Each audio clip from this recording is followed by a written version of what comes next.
Hello and welcome to our program. In a historical context, population aging has been one of the most remarkable success stories of our times. A success story which is reflected in the contribution of public health, education, economic development, and of course medicine. But how do we capture and then unlock the benefits of this success? How do we really reap what we call the longevity dividend? For that, we need to change our perspectives. We need to reform our institutions. For that, we need to change the way we think and we work. For that, we really need to change the stereotypes associated with what it is to be old. In fact, for that, we need to reinvent aging. Please welcome our guest on the show, a very well-known face in the world of civil society partnerships and currently Chief Executive, HelpAge India, Mr. Mathew Cherian. Thank you. Welcome, Mr. Cherian, to our program.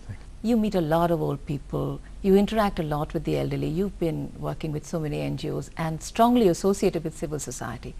How are we, as a country, we see a traditionally strong-rooted country, how are we treating our older people? Actually, we are strongly rooted in family values, but the joint family is breaking up. We have had a situation when almost the 2011 census says that family size has almost come down to 5.1. We also have statistics to show that families have become nuclear. With increased migration in rural areas, older people are living alone, children are not living with them. So family is under a great stress and it is becoming nuclear, and at the same time amount of care which is available at the household level is declining. When I mean amount of care, when you don't have children, children were the biggest social security in the country. People used to produce children and the expectation that they will look after them in old age. Today that is not so. So mostly people are living alone and there is nobody to care for. At the same time, you live much longer. There are people now who cross 90 years. There are people who are in Kerala, the life expectancy itself is 75 years. Okay, so really people high. are going to be living much longer, and as a result you have more and more older people and less caregivers. So this must be really straining the fabric of how we see relationships? Yes. Uh, The relationships are changing, and we also find that women who traditionally were caregivers are no longer available because they are become independent. They are also working, they also have careers, so they cannot spend all the time at home to look after caregiving. So this has been the gender dimension of it. Then looking at women always live longer than men. The life expectancy is always 2 to 3 years higher than. Right. So there are more widows in this country, and the plight of widows unfortunately is still very poor. Of course, we work in places like Vrindavan and Varanasi and Haridwar, etc., where widows go to live there because they think staying at home is not an option, and many widows are migrating to these areas, but their lives are quite miserable because there they get exploited, they also get they don't have health care. So we have tried to provide lot of healthcare facilities to stay, but in this country we also brought out a elder abuse report. okay. Cases of abuse have been going up. We surveyed about 20 cities, and in 20 cities we found that 94% of the people admitted there is abuse within the family. So family has changed quite a bit, and at the same time popular television serials talk about the saas bahu, and hamesha bahu hi atyachar karta hai. But our research says that bahu is actually innocent. It is the son. In 54% of the cases, the son is the main abuser within the family. Daughter-in-law scores a very low percentage of 21%. So this popular concept of saas bahu is actually wrong. Okay. It doesn't substantiate itself in our research. So research has thrown up many more factors that people, when they have violence at home, they like to confide to relatives, close relatives and neighbors rather than complain to civil society organizations like उनको us. लगता है इज्जत की बात है, इज्जत की बात है, हमारा घर का इज्जत चले जाएगा.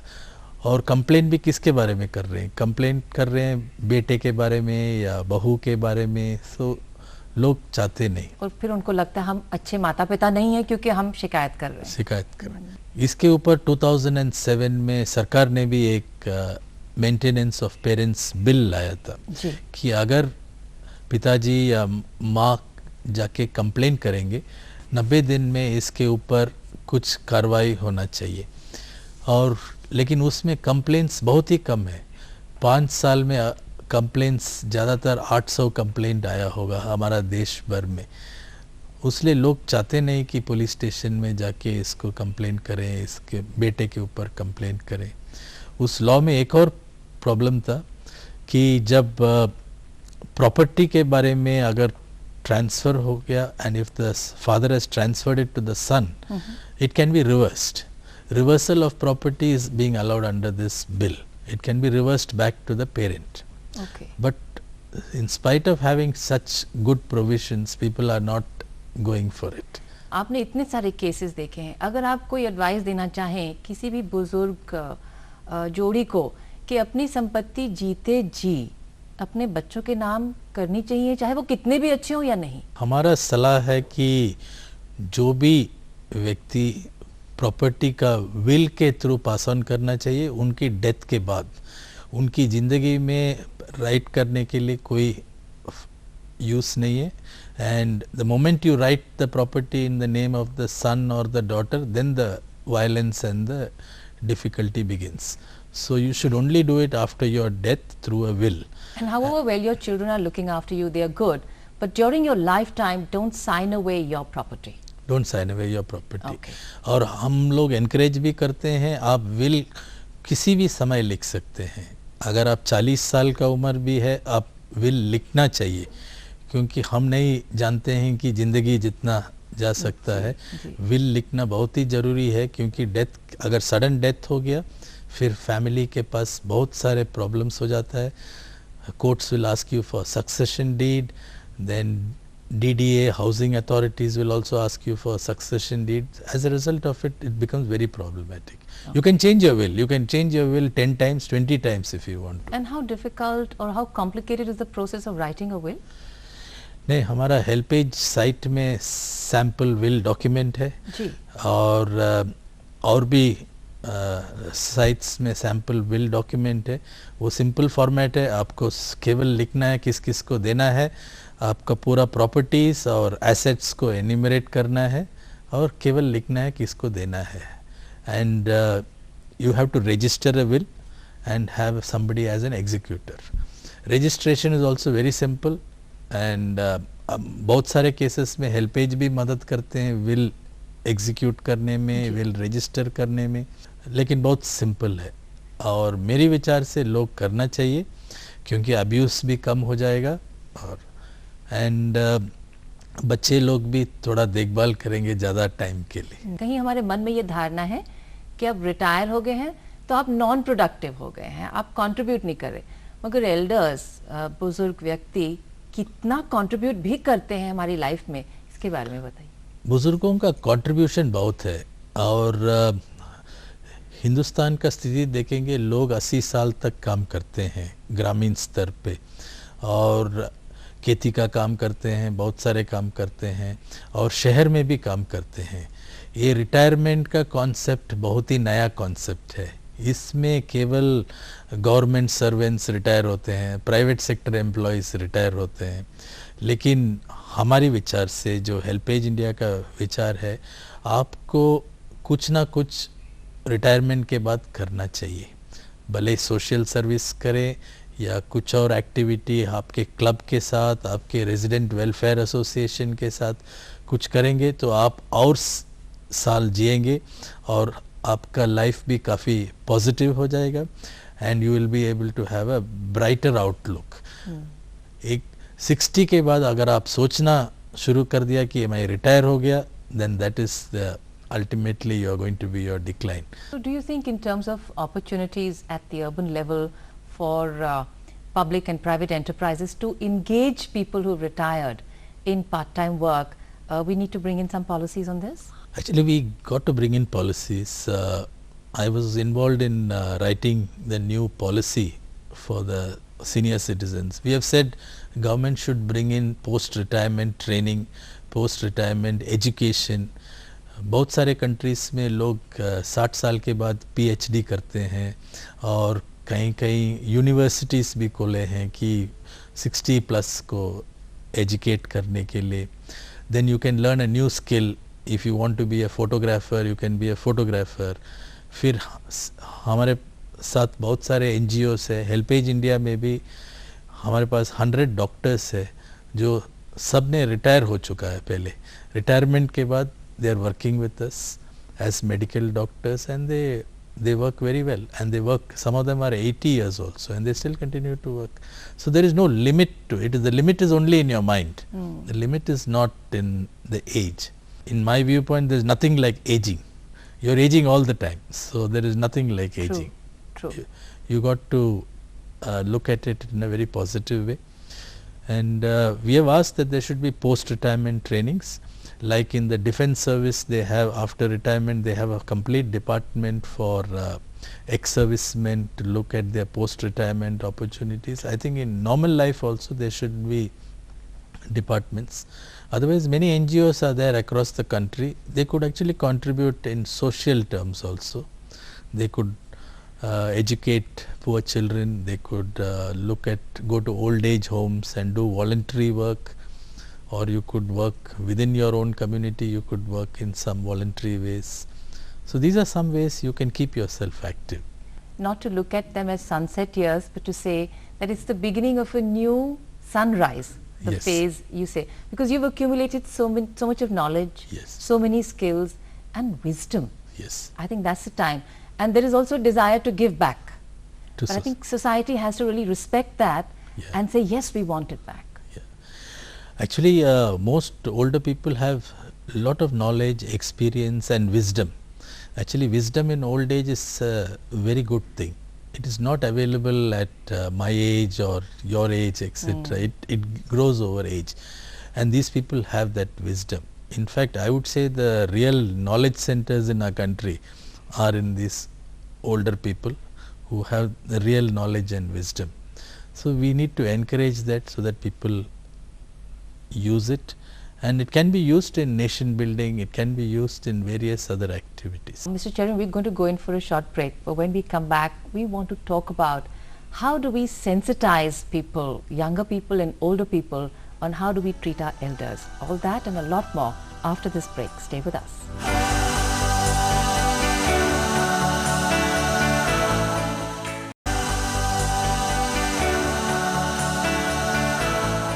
Welcome back. Today we are talking of sensitivity on a very sensitive subject, on something that is going to come and walk with each and every one of us irrespective of how old or how young we are.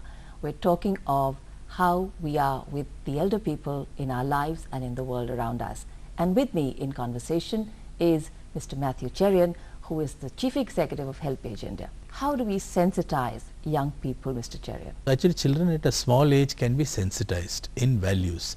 And what are those values? The values are simple, about care for elders, love for the family and love for your own parents and grandparents. So we call this as intergenerational love.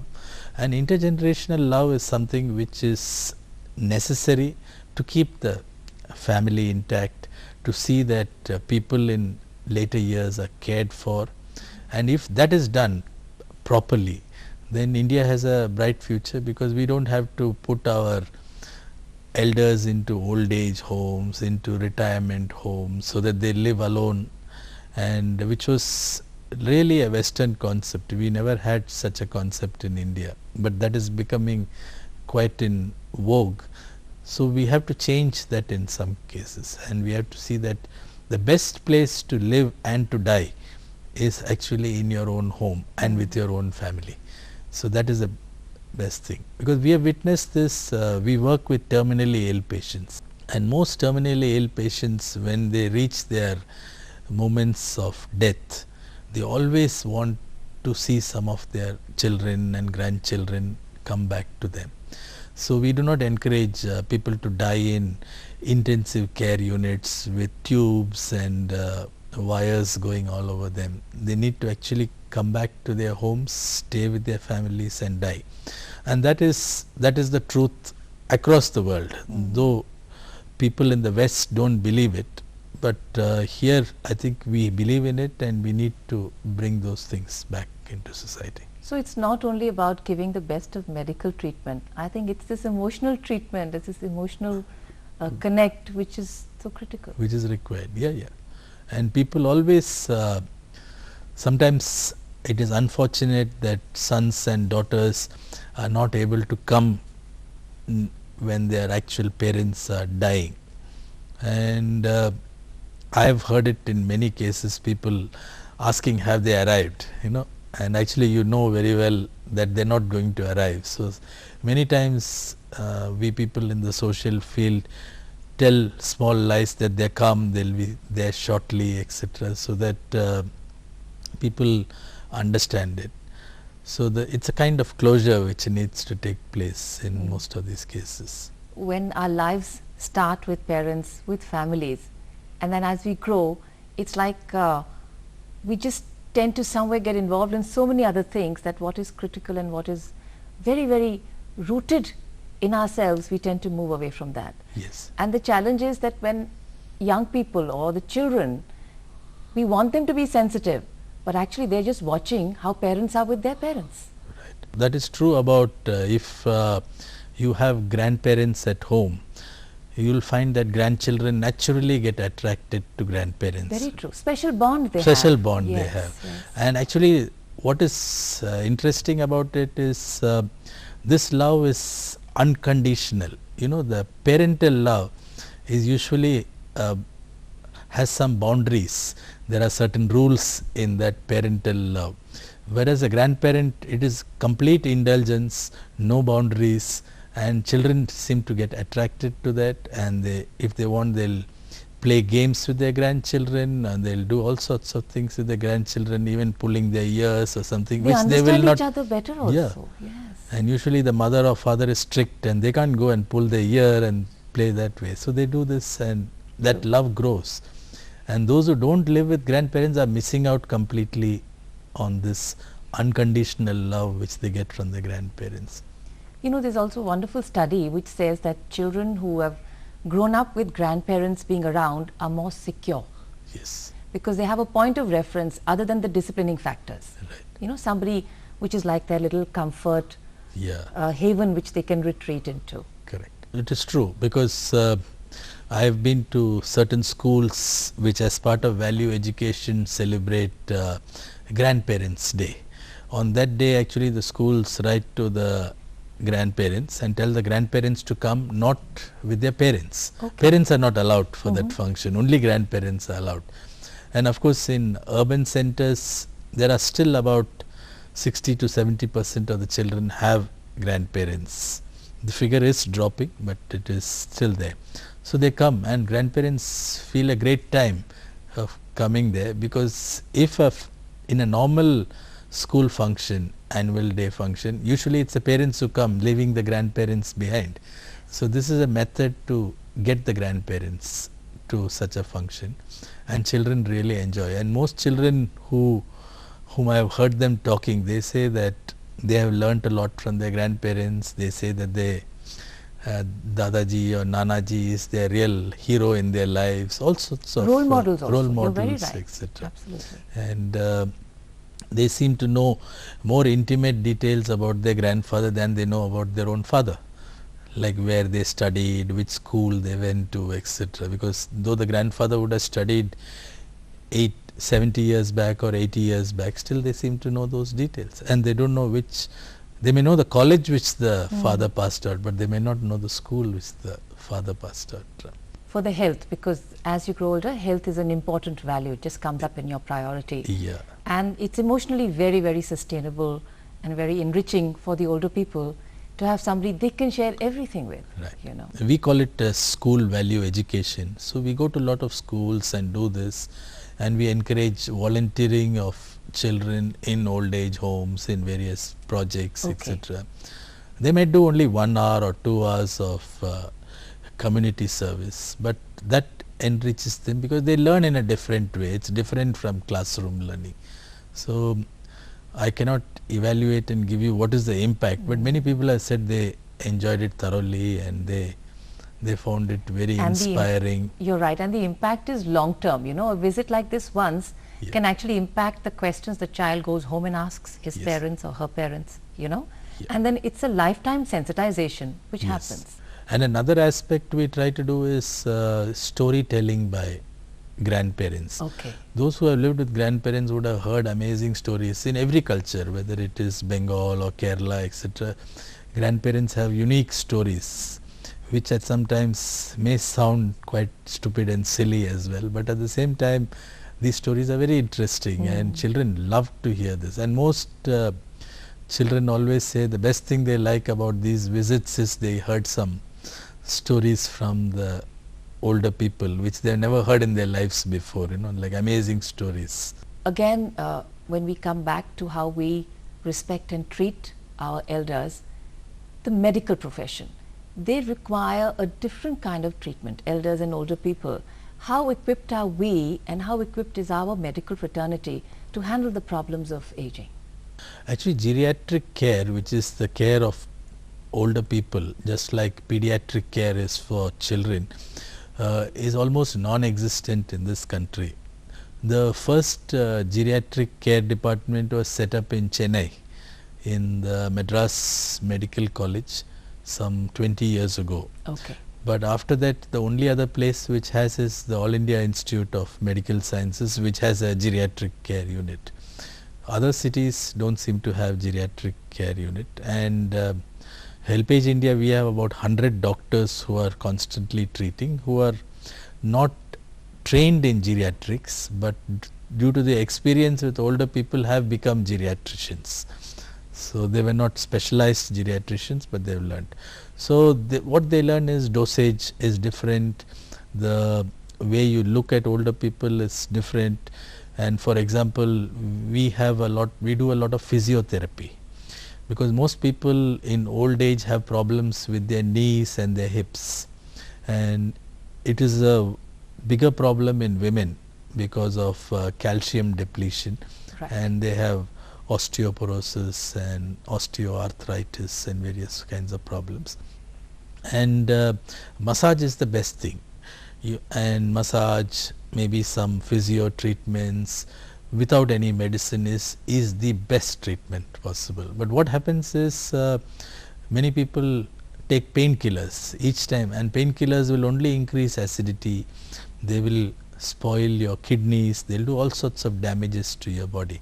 And what do you do? When you get more pain, do you take more painkillers? So, and this is an endless cycle. So geriatrics is very undeveloped. The government of India is not paying enough attention to geriatrics. And exactly on October 1st last year, they launched a new program called the National Program for Healthcare of the Elderly in 100 districts of the country. But unfortunately, due to problems between center and states, it has not taken off in any states. The only thing has happened is there have been a few medical colleges which have set up geriatric care departments, and there is now an OPD on geriatrics working in AIIMS Delhi, which was not existent before. Few things have happened, but I would say about implementation is less than 10%.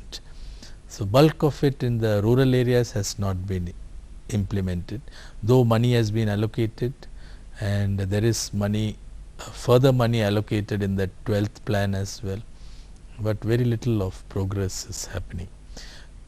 Having said that, you need to actually have training departments in medical colleges to train doctors in geriatrics, because geriatrics is a new subject. You will find them in Western countries, but not so much in India. Okay. So there's definitely a great need to do this. There's also need to have respite care, because when you break your hip bone or you break your, you can't be looked after at home, because most people don't know how to do this. So you need some form of units which are not like hospitals, but which are like halfway between a hospital and a home, where people can be looked after, because they don't have major illness, but they may develop bed sores, they may develop other problems if they are not looked after properly. Then we have been starting dementia daycare centers. Okay. With people living longer, you develop diseases like dementia and Alzheimer, where you forget, your memory starts failing. You forget your own name, then you forget your wife's name, then you forget other people. Then it comes to total non-recognition, which is Alzheimer, which is the most extreme form of dementia. And then it becomes very painful to relatives and to the family members, etc. It is very difficult. You have to keep looking after this person throughout the day and night. True. And so the dementia daycare center looks after the patient, keeps them in good condition for the daytime, so that the wife or the other parents, etc., can go and do some other activity and have some rest and respite in a kind of way. Caregiving is also very, very strenuous. Also. Yes, and we have also been training people in caregiving, because caregiving has become a big need. Okay. People can't look after their old parents when they are sick, and you need caregivers who can look after this. And usually untrained domestic help is used as caregivers, and they make mistakes. It is only natural.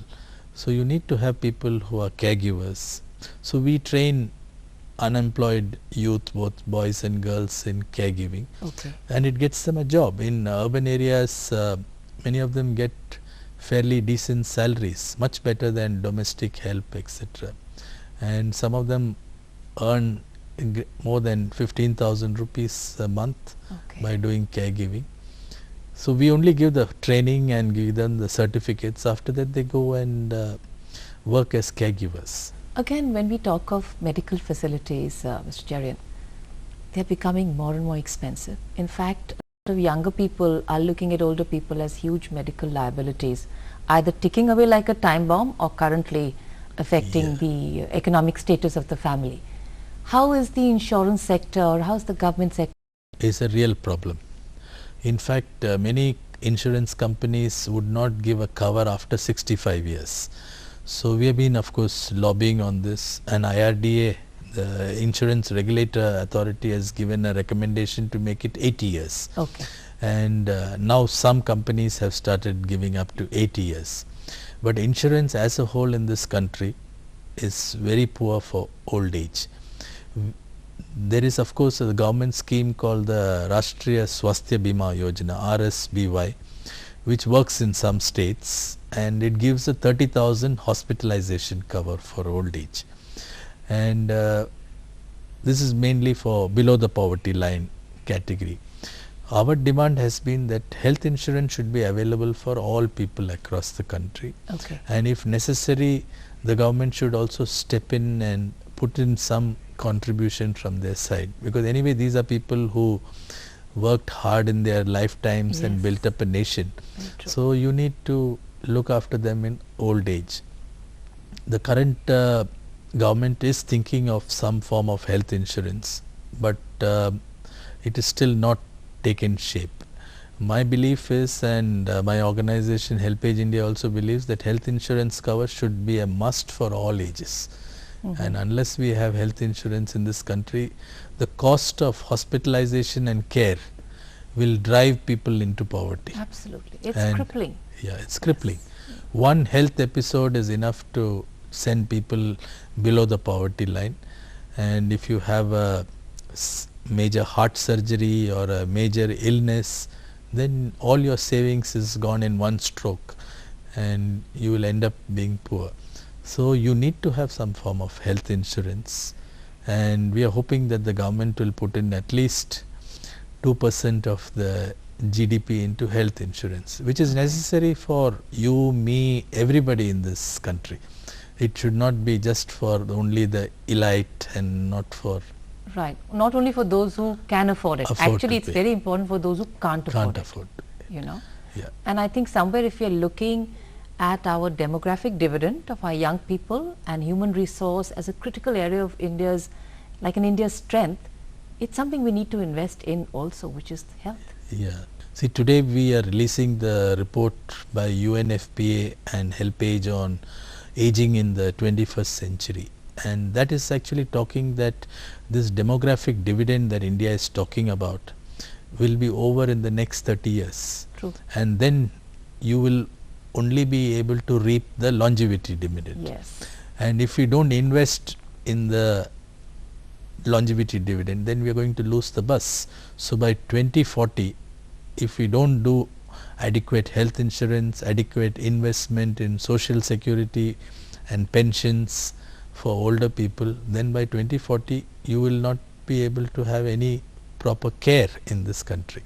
So you need to invest. So the report will be presented to the President of India, and this report is asking governments to look at investment in old age, because unless investment takes place in old age, you will not be able to reap the demographic dividend which is happening. So youngsters have to prepare now. You got to begin on to pension schemes at a young age, and then only you can have a good old age. If you don't start saving and preparing for old age, and preparation is not just money, preparation is also adequate food, adequate exercise, How we treat our bodies. Our bodies, and then only old age will be good. Otherwise, if you keep consuming food out of control, then your old age will be as difficult, because all the problems come through excess of food. Very true. And in fact, when we think of aging, it's not that somebody has increased one's number of years of life unhealthily. yeah, It's actually how have you increased those number of years of life. Otherwise, you're just prolonging suffering. you're That's what's prolonging happening. suffering. Countries need to invest in this. Countries need to actually have a exercising regime which keeps people fit, because if you live like a couch potato, then you will end up in old age having severe problems. Right. So there are countries, especially in Southeast Asia, where exercising in the morning is almost a ritual. If you go to Vietnam or countries like Korea, etc., it's a ritual. And India, we need to get into And a become park aware and yes, become and do absolutely. exercise, etc. As a country, we need to have a fit India movement. Otherwise, we will be a complete country of unfit people. Right. And that is long-term counterproductive to how even we are seeing a future growth of a country as a future so-called superpower or whatever. Yeah. And you know, you're very right in also pointing out, Mr. Cherian, that old age is not a problem of elder people. Old age is an issue for each and every one, Yes, you know, because it's inevitable. it is inevitable. It's bound to happen. Because of course, many years back, Gautama Buddha said there is nothing like aging. He said the moment you are born, you start to age. So aging is an issue which is doesn't start at 60. It's actually throughout your life you are aging, and unless you prepare yourself for old age, then you are going to be Very having true. a miserable life if you don't prepare. Very true. Again, when we talk of sensitizing ourselves to older people, and you also brought in that it's not only about older people, it's about each and every one of us. And we see levels in India, of course our demographics are different, and levels across the world.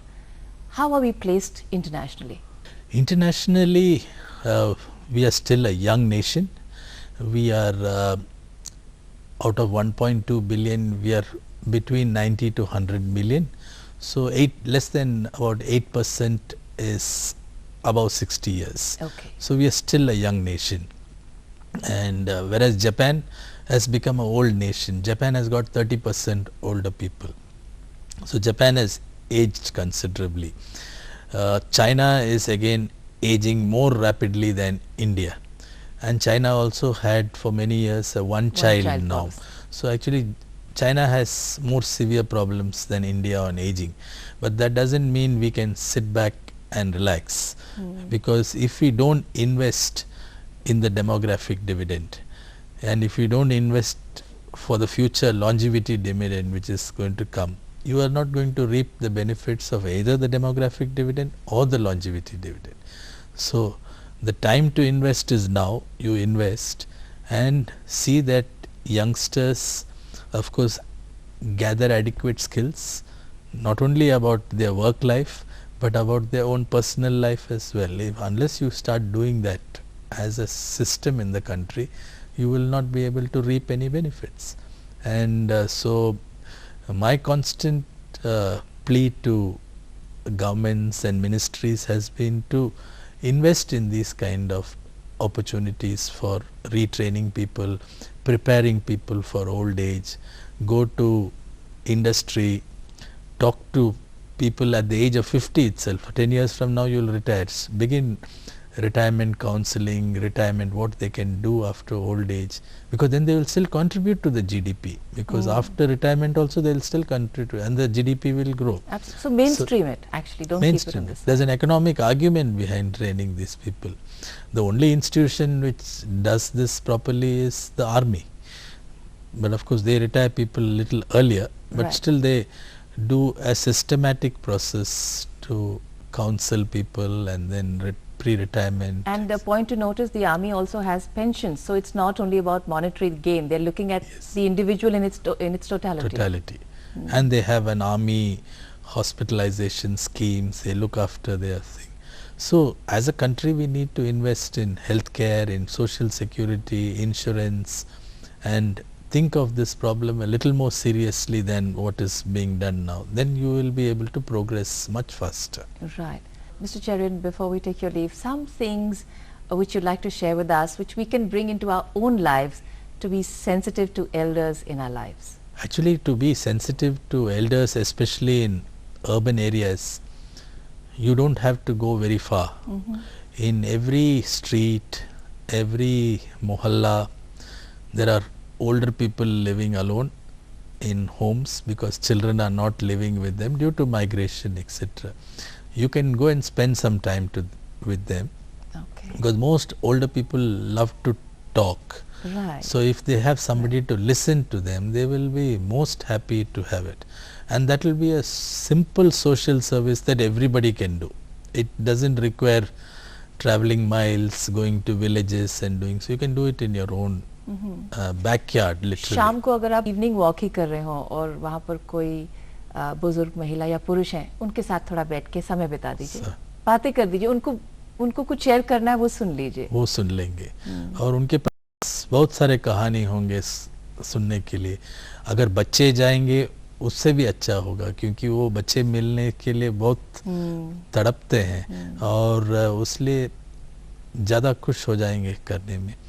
और ये सबसे आसान तरीका है। दूसरा है कि exercise करना और ईटिंग फूड इन मॉडरेशन बहुत ही ज़रूरी है इस जनरेशन के लिए, बिकॉज बच्चे तो ज़्यादातर दे eating too much, they are drinking too much.